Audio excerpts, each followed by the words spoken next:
Scene doesn't contain a grammatically confusing sign that reads, "Don't dead, open inside." Discount Jeremy makes a pop culture ref.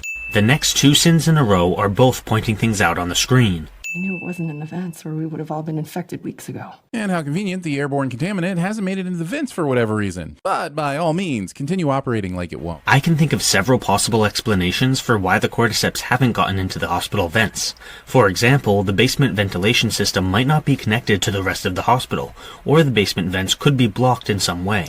Who knows? The more important point is that the episode doesn't need to explain this to us because there are plausible explanations, and the writers have a story they want to tell.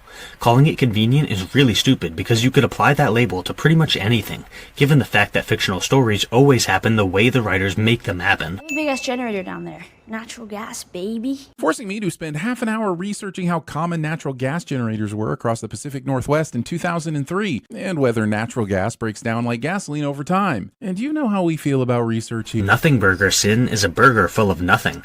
I prefer onions and bacon. Ellie.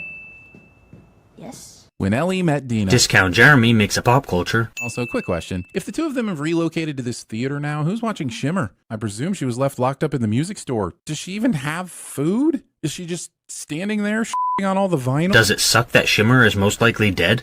Yeah, for sure. Is it a mistake of the episode? Not necessarily. Ellie and Dina have bigger fish to fry, so they probably forgot about Shimmer. I mean, since when have these two ever been responsible? Pretty evenly spread out, so they're watching that entire area. But there's a gap between here and here. Thinking that this is an appropriate time to go shopping at the Gap. Maybe wait until after the revenge quest. You ever hear of Amish people? Amish people? No. First, we find out there was no education given on the gay pride flag post-apocalypse, and now we find out no Amish survived? I feel like the Amish would have been the most likely to survive. They're the ones that actually know how to function in a world without power. I totally agree that the Amish probably would have survived the apocalypse. Many Amish communities own guns, not to mention farming tools, which they could use for self-defense against the cordyceps. Plus, they're very good at self-reliance, like he mentioned. However, just because we haven't seen any Amish communities doesn't mean they don't exist, and Ellie wouldn't automatically know about them even if they did exist. What are you gonna name it? Referring to a human child as it. It's not a demonic clown living in the sewer, Ellie. Discount Jeremy makes a pop. I've all heard everyone's stories. How do you think this one goes? I don't know. Raiders? Thinking the Raiders would move from Oakland to Santa Fe. Hey, that's another one. How did you get to Jackson? Doesn't matter. Yeah, because why would anyone want to see the daring escape Dina made after her family was butchered by a bunch of raiders? Let's instead dedicate the next hour of Last of Us to find out how Joel taught Ellie to play guitar. Discount Jeremy doesn't understand the fact that grieving the loss of a parental figure is a massive aspect of Ellie's character in this season. Also, let's not pretend that you wouldn't complain about a flashback. Another 2 nothing burger sins. Can I at least get some melted cheese? I'm gonna take a peek. Yeah, you should do that.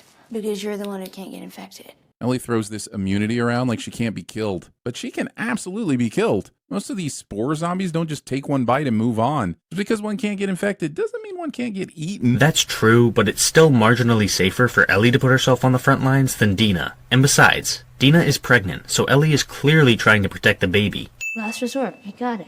Oh, so Ellie has no f***ing clue who the Amish are, but she's super fluent in Papa Roach. Discount Jeremy makes a... I know they've talked at length about why this place was abandoned by the WLF, but it still doesn't make that much sense. I mean, look at the place. It's free real estate. Did the WLF not take it back from the infected because they knew Ellie and Dina would need to have somewhere spooky to wander through? The much more likely answer is that they retreated from the stalkers and then got distracted by the conflict with the Scars. They might have tried to take it back if the next war hadn't started. But it did. Do you hear something?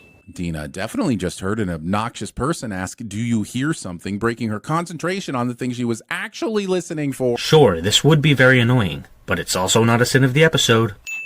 What the is that? And why is it hiding? Asking silly questions instead of just getting the out of the room into safety. Who are you, Dina? Dora the Explorer? Discount Jeremy makes...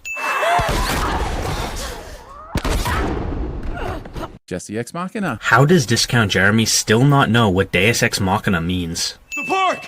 We can lose him in there! Come on! Stealing your escape strategy from Home Alone 2. Discount Jeremy. How did you find us? The map you left in the theater. But how would Jesse know if the map was new or old? How did he know Dina made that map? What would he have done if Dina and Ellie decided to go back for Shimmer instead of leaving for the warehouse when they did? There are just too many variables that I'll have to file under this works. I'm forced to say this at least once in most of these videos. Simply asking questions does not automatically necessitate a sin. He is nested in sin. Nested? Is there a requirement for creepy cult leaders that all their dialogue must be cranked up to 11 on the obtuse verbiage scale? Buddy, have you ever been to church? This dialogue absolutely tracks. Building an intricate pulley system to disembowel people. It's both impressive and unnecessarily convoluted and lazy. Wait, if it's unnecessarily convoluted, then it's not lazy. That's a contradiction. And given the fact that this was neither a legitimate sin nor a joke, I have to give it a sin of my own. How are you free? Bring a person in the same way you'd prep a fish for market. Pointing things out on the screen the same way you'd point things out on the screen.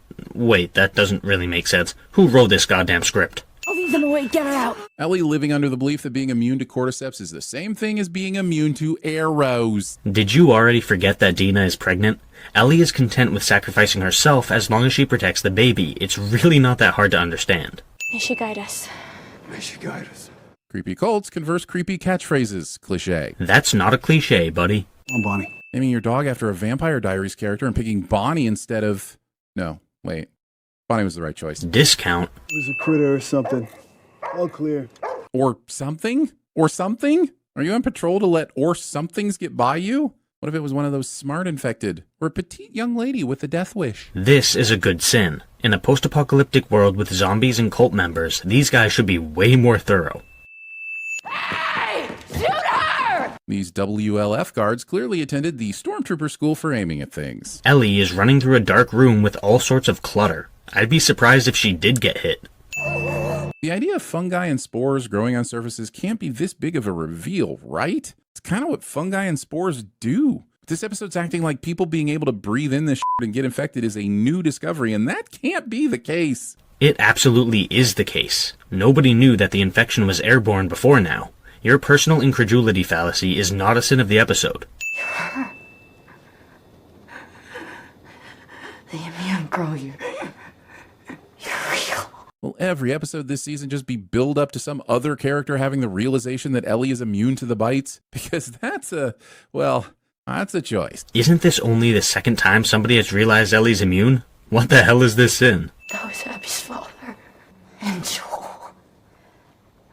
Joel shot him in the head. That's why we decided to torture Joel instead of granting him the same quick end he gave to Abby's father, because we're good people. And the sin is... Oh, there isn't one? Okay. Hey, kiddo. I understand this is a lead up to a flashback episode, but the series testing our intelligence by treating this moment like Bobby Ewing just got out of the shower is very fucking annoying. A whole bunch of bullshit.